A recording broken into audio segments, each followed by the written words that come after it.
Madame, monsieur, bonsoir et bienvenue sur Nyon, Région Télévision pour un nouveau débat. Ça y est, c'est la dernière ligne droite à Rolle pour savoir qui remplacera le syndic démissionnaire Jean-Noël Goël. Et l'élection, ce sera le dimanche 18 décembre. Ils étaient 3 prétendants au premier tour, il n'en reste donc plus que 2. Denis Jacquet, bonsoir, vous représentez le parti Rose-Vert, vous avez obtenu 671 voix au premier tour, à 7 voix de la majorité. Et vous étiez municipal de 2004 à 2016. En face de vous, Christian Hay, représentant le centre droit, 528 voix. Vous êtes conseiller communal PLR. Honneur à vous, Christian Hay, vous êtes challenger. Vous avez donc récolté 528 voix, mais si on reporte les 130 voix des Verts libéraux de Jacques Tchoudine, vous cumulez à 658. Bref, tout ça pour vous dire que vous êtes à 13 voix au premier tour de Denis Jacquet. En somme, pour vous, tout est ouvert. Voilà, non. Tout n'est pas ouvert. Tout n'est pas ouvert, très bien. Parce que le taux de participation est connu pour être relativement faible dans un deuxième tour d'une élection partielle, une élection très isolée. J'entends, il n'y a pas de thème fédéral qui vient enrichir tout cela. Tout va se jouer dans la mobilisation des électeurs. Et qu'en est-il aujourd'hui de cette mobilisation ? Vous êtes sur le terrain ? Ah oui, je suis sur le terrain. Je promène mon orange à travers la ville. Je ne parle pas du fruit, je parle de la couleur. J'ai bien compris, j'ai bien compris. Nous avons changé un petit peu du pull que j'ai aujourd'hui vers l'écharpe que j'ai aussi aujourd'hui. D'accord. Bref, vous y êtes, vous êtes à fond. Denis Jacquet, justement, sentez-vous, écoutez bien cette formule, sentez-vous le souffle dans votre nuque du poursuivant ? Face aux chiffres, oui, aux chiffres globaux, bien entendu. Je l'ai même ressenti le jour du premier tour, l'élection du premier tour. Donc, ce n'est pas une affaire de loin réglée.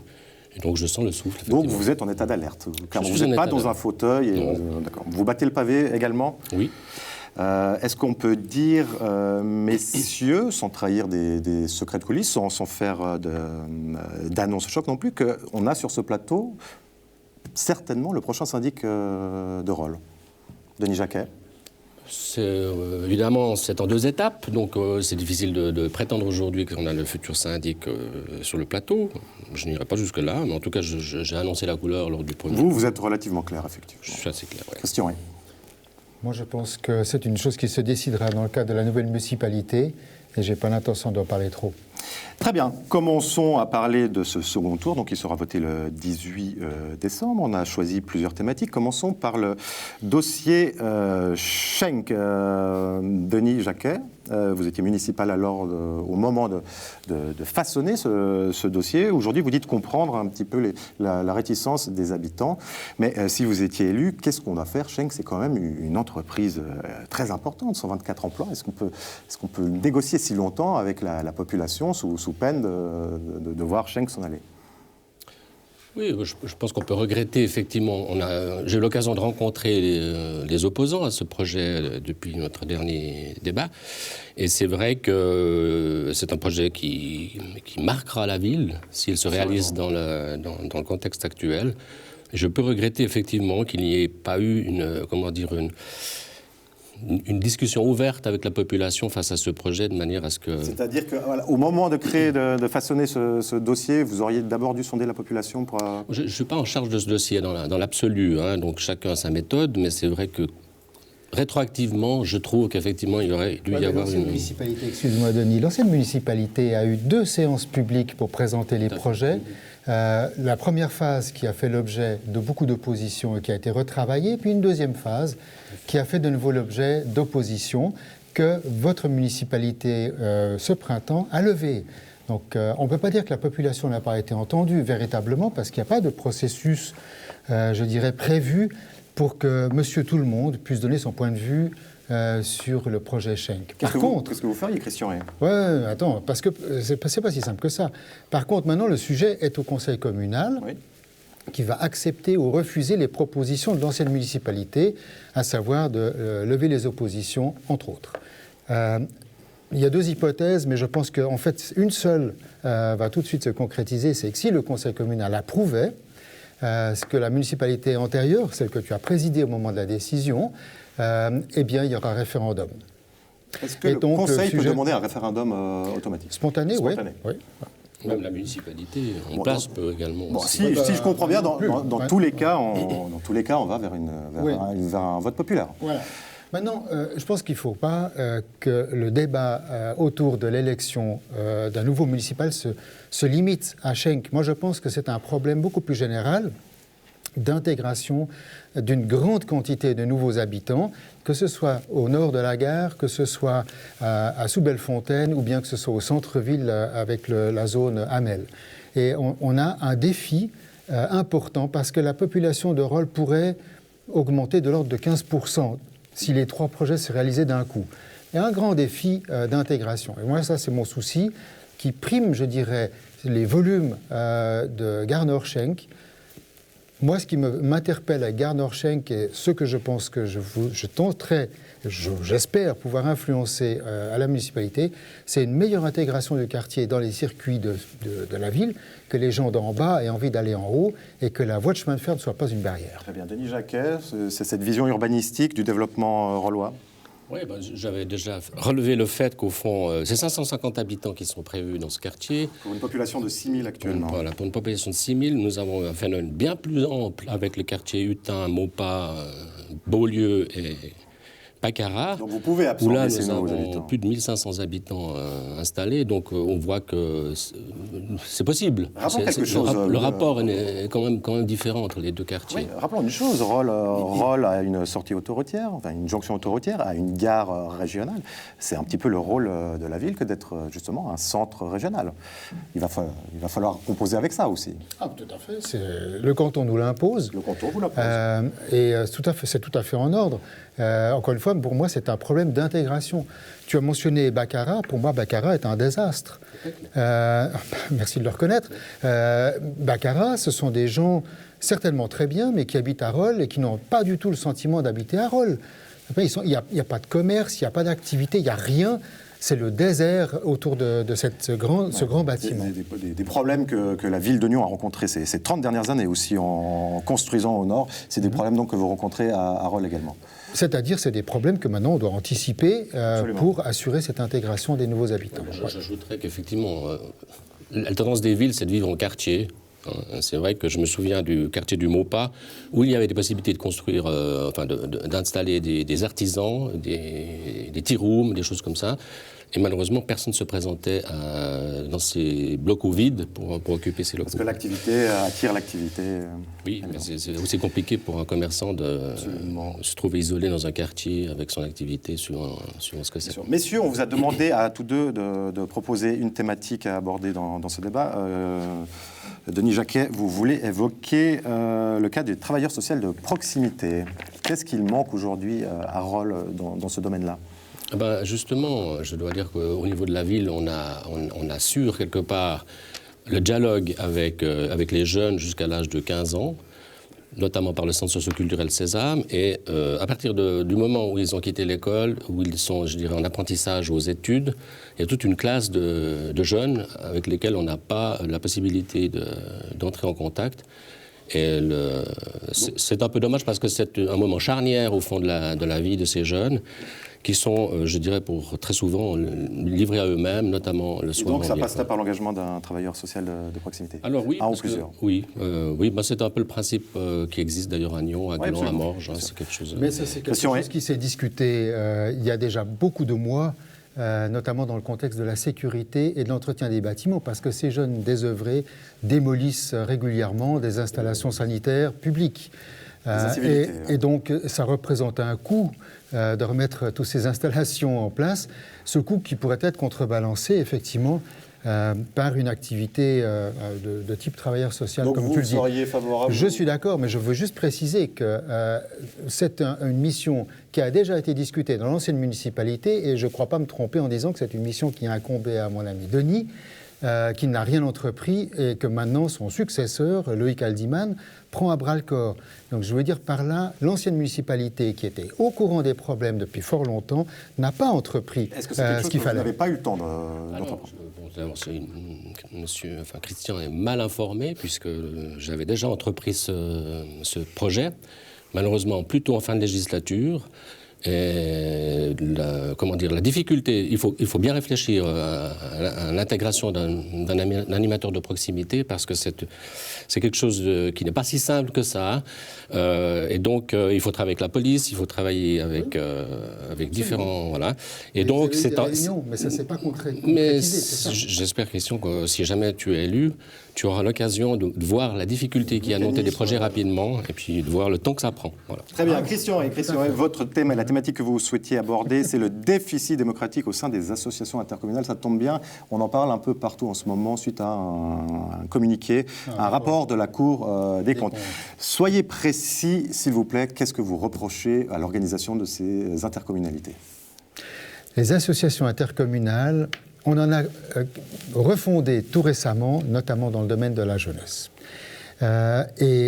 Ces associations sont supra-communales. Elles ont une structure qui ressemble beaucoup à une commune. Mais ce que la Cour des comptes a pointé, c'est ce que la commission du Conseil communal, commission consultative du Conseil communal de Rolle avait dit dans le cadre des statuts de la fusion, c'est qu'on n'a pas une représentation de même nature finalement que dans une commune. La Cour des comptes le dit, le PLR de Rolle le dit dans une motion qui a été déposée pour le prochain Conseil, donc c'est un postulat, il faut absolument corriger ce déficit. La personne qui était en charge de ce dossier et qui n'a pas réussi à maîtriser les recommandations de la commission de Rolle, c'est mon vis-à-vis, et je lui en fais le reproche. Je vous laisse répondre. Je m'y oppose formellement, puisque je suis le premier à avoir relevé ce défi, puisque j'étais, président de l'association régionale d'accueil des enfants de Rolle et environ, et que j'ai pointé du doigt le peu côté démocratique de cette association, qui n'était pas une association intercommunale, qui était une simple association, en précisant justement qu'il n'y avait pas de conseil intercommunal, et c'était un des objectifs que j'ai mis en place, c'est de fusionner ça avec enfants et jeunesse. Vous tirez la sonnette d'alarme entre guillemets aussi, oui, et puis maintenant il va falloir changer un petit peu les structures. Oui, mais la Cour des comptes, elle dit beaucoup plus que ça. Oui, mais la Cour des comptes, elle n'a pas étudié toutes les associations et toutes... Moi, je suis à la commission des finances et j'étudie les budgets et les comptes, et qu'est-ce qu'on voit? C'est que ce que la commission des comptes dit, c'est que ces associations devraient déposer leur projet de budget beaucoup plus tôt qu'ils ne le font, devrait faire des projections à 5 ans, et rien de tout ça n'a été fait. Dans le cas de la fusion en jeu, comme on l'appelle, le budget 2017 représente un surcoût de 1 million à charge de Rolle, 1 million qui viennent sur notre budget, alors que ça n'a jamais été prévu. Par ailleurs, il y a encore un autre petit détail qui ne manque quand même pas de piquant, c'est qu'on avait jusqu'à antérieurement des employés de la commune qui faisaient des travaux pour le compte des associations préexistantes. Donc des échanges de services, des mises à disposition de services. Voilà. Et puis maintenant qu'on a créé des entités séparées et plus structurées, ces employés, on ne s'est pas tellement occupé de savoir ce qu'on allait faire d'eux. Très bien. Denis Jacquet, réagissez si vous le souhaitez. Je veux encore réagir, bien entendu. On parle d'augmentation des coûts, il faut analyser les choses dans les détails. La création d'une unité d'accueil pour écoliers coûte cher. Absolument. Et donc, ça fait partie effectivement de l'augmentation du budget 2017. Oui. Ça n'a absolument rien à voir avec le fait de fusionner deux associations, où effectivement on fait... Mais tout se prévoit... Si on avait reçu au Conseil communal le projet de budget qui incluait cela, est-ce qu'on aurait maintenu le taux d'imposition comme il est? Peut-être pas. Alors, je vous propose... Alors, on peut en discuter d'ailleurs... Je pense que le sujet, là, mérite quand même qu'on le prolonge, parce que... Alors, écoutez, je vous donne une dernière fois la parole avant de parler justement des impôts. Oui, alors donc effectivement, quand on analyse des chiffres, je rappelle quand même qu'il y a des représentants de Rolle dans ces associations, qu'ils sont là pour aussi voter ces budgets, qu'ils ont été votés. Je pense que là, à ce moment-là, il y a aussi possibilité de jouer le rôle démocratique suffisant en s'opposant effectivement à ces budgets intercommunaux pour effectivement qu'ils ne soient pas reproduits dans les comptes communaux. Je pense que là, il y a effectivement, malheureusement, une méconnaissance, des sujets traités de la part des représentants de ces communes dans des conseils intercommunaux. C'est un gros travail, c'est très complexe. L'accueil de la petite enfance et le scolaire, c'est des sujets très complexes pour lesquels il faut vraiment s'investir pour prévenir, je dirais, les... Tout le monde est un petit peu près d'accord sur ce constat de déficit démocratique dans ces associations intercommunales, d'une manière. Absolument. Reste à savoir comment vous réglerez cette affaire. Les finances, le budget, y aura-t-il, si vous êtes élu Christian Hay, une augmentation d'impôts durant la prochaine législature, durant cette législature? Vous savez, nous avons refusé une augmentation d'impôts importante il y a quelques années, très peu. C'est la droite et on lui a fait des reproches monstrueux en disant qu'on allait économiser le souper des aînés, qui d'ailleurs a lieu ce soir, et ce qui n'est pas du tout le cas, évidemment. Nous avons refusé de céder à la panique. Cela dit, nos finances sont assez compliquées, effectivement, en raison de flux, de variations de revenus qui ont des impacts aussi sur les contributions que le canton vient nous prélever par le biais de la péréquation. Évidemment. Mais ce que je reproche à la municipalité antérieure, c'est d'avoir reporté des augmentations de taxes. La taxe d'épuration n'a pas été augmentée, elle va maintenant augmenter massivement et ça n'a pas été encore communiqué tellement, mais ça va faire très très mal aux propriétaires de rôle. Et ça, c'est parce qu'on n'a pas voulu augmenter ces taxes avant les élections. Je pense que c'est vrai, c'est juste anormal. Voilà. Tout à fait. C'est un point de vue. Je dirais que si les finances communales se résument à une seule taxe, je trouve que c'est un peu réducteur. Non, mais la taxe poubelle, c'est la même chose. Oui, bon, alors plus. Ça fait deux taxes maintenant. Ça fait les impôts et deux taxes. Des taxes. Si j'en reviens à ma question de base, est-ce que dans les 5 prochaines années, dans les 5 années qui arrivent, est-ce que la gauche prévoit une augmentation de l'impôt à Arles? Ça ne peut pas être un a priori de départ. Je crois que chaque budget qui se présente à nous mérite toute l'attention qu'on doit lui porter et d'évaluer effectivement si le taux d'imposition doit être modifié dans ce sens. C'est extrêmement compliqué pour moi qui ai vécu quand même un certain nombre de budgets, de définir au fond les rentrées fiscales, les rentrées de taxes de l'année qui va suivre. Pour présenter un budget qui tienne la route. On a fait beaucoup de budgets. On peut avoir des tendances aussi à faire des budgets catastrophiques et puis demander une augmentation d'impôts derrière. Ben, je vous laisserai les vendre au conseil communal si on chacun son rôle. La fusion avec Essertine sur Rolle et Tartenia. Bonne idée, mauvaise idée? Alors, on est au stade de démarrage de ce projet. C'est au départ une bonne idée. Je crois qu'on a toujours pensé à ça. Pour moi, c'est forcément insuffisant dans le cadre d'un projet de fusion. Vous verriez quelque chose de plus... Oui, on pourrait espérer dans notre ancien district de Rolle avoir plus de candidats à une fusion. Maintenant, c'est vrai que c'est des processus très compliqués, très longs, qui devraient presque venir de la population. D'échecs, d'ailleurs. Oui, parce que forcément, souvent, la population est interrogée un peu au dernier moment, quoi. Moi, j'ai lancé des réflexions dans le cadre du conseil communal sur les fusions. Nous avons eu un groupe informel qui s'est réuni plusieurs fois, où on est tout à fait arrivé sur ce constat que c'est du bottom-up, c'est la population qui doit être le moteur et pas tellement les autorités. Je suis un fervent supporter de la fusion avec Tartenia et Essertine sur Rolle. Je suis un pragmatique et je pense que c'est très bien de commencer avec 2 et pas d'avoir des visions qui sont irréalisables avec trop de partenaires. Je pense que ça doit être porté par les populations et on n'a pas trop de 4 ans pour faire porter ça aux populations. Et donc je pense que les Rollois devraient découvrir la fête de la fondue et aller massivement montrer aux tartes divinois que ça nous intéresse. Et vice-versa. Oui, mais on n'a pas de fondue à Rolle. Vous avez d'autres choses à Rolle. Filet de perche. D'autres qualités. Un dernier mot, un projet, vous parliez de la cyberadministration, c'est votre dada, si vous deviez n'en avoir qu'un. Bon, d'abord, je suis juriste de formation et pas informaticien, donc j'aimerais bien apporter aussi un regard un peu de juriste dans cette nouvelle municipalité, ou la municipalité que j'espère compléter. Il se trouve que par mon métier, je travaille beaucoup dans le domaine de l'informatique et celle de santé, et j'ai accès à des informations, soit que ça vienne de l'EPFL, soit d'autres universités dans le monde, et je pense qu'on peut faire beaucoup mieux en termes de cyberadministration. Je donne un exemple, la gestion du parking. Et je l'ai déjà dit au municipal en charge des choses, dans le cadre des travaux de la Grande Rue, il faut mettre des pastilles dans les places de parc qui gèrent l'occupation ou la non-occupation de la place, et qui permet d'ailleurs aussi de voir si les voitures ont fait ventouse ou pas, qui permet aussi de gérer beaucoup mieux les durées de parking et de les comprendre, et d'annoncer ça à travers son téléphone. Et oui, il y a plein de choses qu'on peut faire dans ce domaine-là. Denis Jacquet, un projet. Le château. Moi, c'est le travailleur de proximité. Le travailleur de proximité. Écoutez, messieurs, merci d'avoir participé à ce débat. Pour vous, ça se joue donc dans 2 semaines, le 18 décembre. On suivra ça, évidemment, sur NRTV. C'est peut-être effectivement la place de syndic qui est en jeu. Merci donc d'avoir participé à ce débat.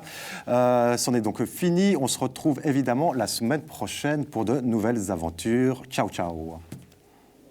Ciao, ciao.